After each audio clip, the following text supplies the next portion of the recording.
আমি তো একাই বাইরেছি, কিন্তু পিছনে আর একটা বৈষ্ণব এ আমার পথ থেকে নয় এনে বুঝি যাই।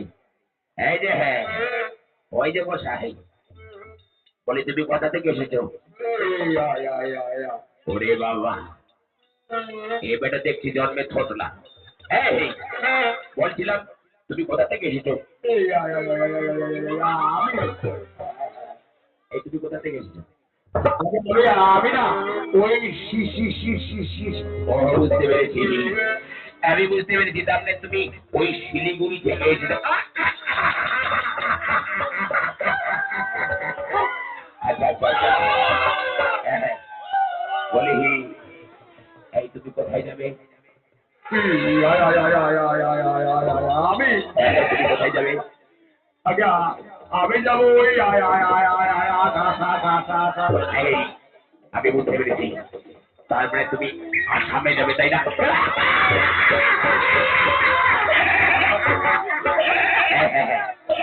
এই যে শোনো, বলি তোমার বৈষ্ণবী নাই?